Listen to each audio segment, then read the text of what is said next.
Ye Sejarah bersama Cikgu Syaizati.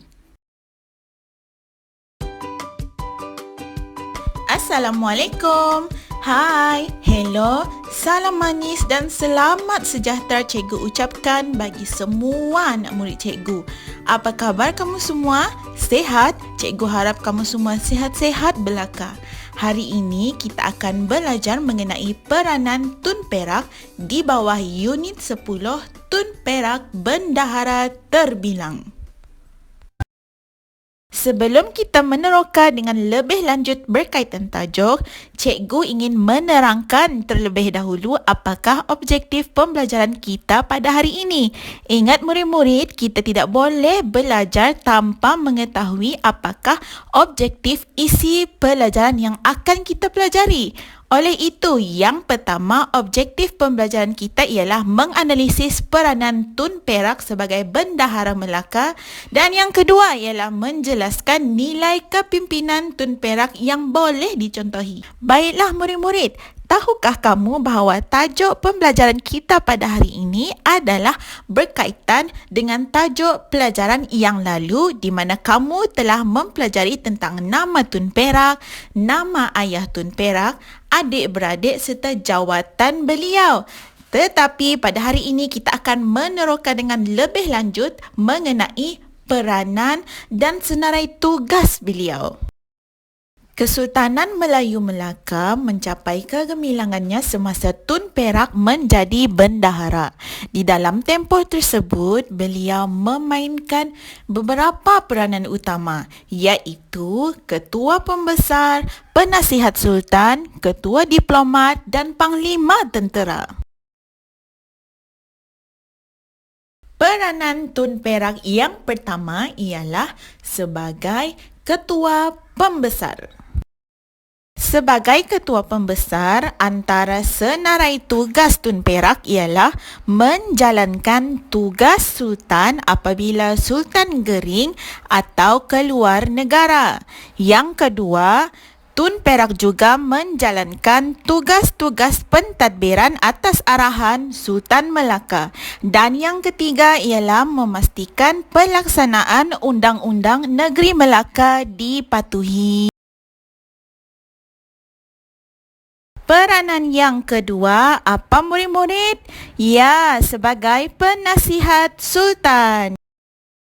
Dalam memegang peranan sebagai penasihat Sultan, Tun Perak berperanan dalam menasihati Sultan dalam dua perkara. Yang pertama ialah berkaitan dengan hal ehwal pemerintahan, iaitu pemerintahan Kerajaan Melaka, dan yang kedua ialah menasihati Sultan supaya memerintah Kerajaan Melaka mengikut ajaran Islam.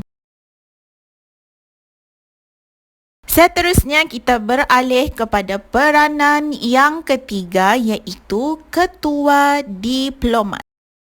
Dalam bahasa yang mudah ataupun secara umum, Ketua Diplomat merupakan individu tertinggi yang menguruskan hal ehwal negara dengan negara luar. Oleh itu, semasa menjadi Ketua Diplomat, Tun Perak menguruskan hubungan diplomatik dengan kerajaan lain seperti China dan Siam. Beliau juga menyambut kedatangan utusan-utusan dari negara luar, contohnya dari Pasai dan China. Dan yang ketiga, sebagai Ketua Diplomat, Tun Perak juga menghantar rombongan persahabatan ke Siam. Manakala peranan yang terakhir, cikgu yakin kamu pasti teruja, iaitu sebagai Panglima Tentera. Sangat mengagumkan, bukan?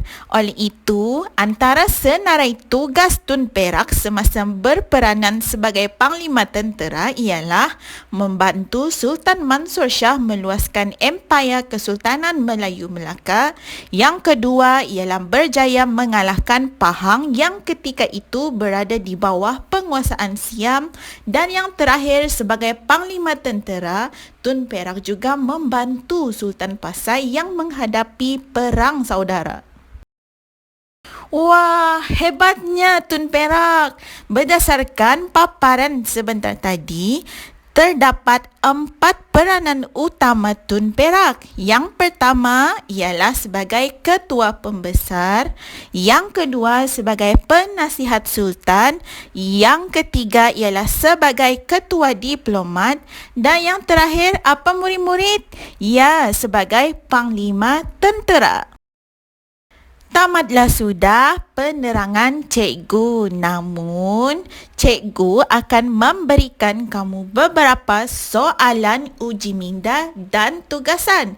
Ia adalah bertujuan untuk mengukur kefahaman dan penguasaan kamu terhadap tajuk pembelajaran kita pada hari ini. Dengan itu, tanpa membuang masa, marilah kita bersama-sama menguji minda melalui 2 soalan yang telah cikgu sediakan. Yang pertama, Tun Perak berperanan sebagai tut semasa menguruskan hubungan diplomatik, kedatangan utusan dan rombongan persahabatan dengan kerajaan lain seperti Parsi, China dan Siam. Pilihan jawapannya ialah A. Tentera, B. Ketua diplomat, C. Bendahara, D. Wakil rakyat. Cuba fikirkan anak-anak. Soalan uji minda yang kedua pula ialah yang manakah bukan peranan Tun Perak sepanjang menjadi bendahara di Melaka? A. Ketua pembesar, B. Penasihat sultan, C. Ketua bendahari, D. Panglima tentera. Cikgu nak kamu baca soalan betul-betul dan teliti serta fahami maksud soalan tersebut.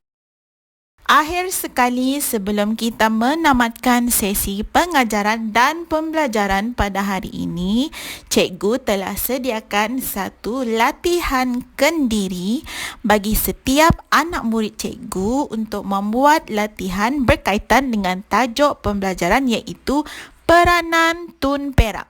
Arahan soalan. Isikan peta buih yang berikut dengan senarai tugas berdasarkan peranan Tun Perak. Di sini, cikgu akan ulangkan semula apakah peranan utama Tun Perak tersebut. Yang pertama sebagai ketua pembesar, yang kedua sebagai penasihat sultan, yang ketiga sebagai ketua diplomat dan yang keempat ialah sebagai panglima tentera. Oleh itu, cikgu nak kamu isi peta buih tersebut peranan serta senarai tugas yang dilakukan berdasarkan peranan-peranan Tun Perak yang telah kita pelajari sebentar tadi.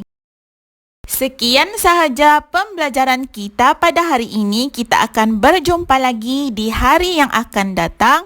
Terima kasih dan jumpa lagi. Sejarah bersama Cikgu Syaizati.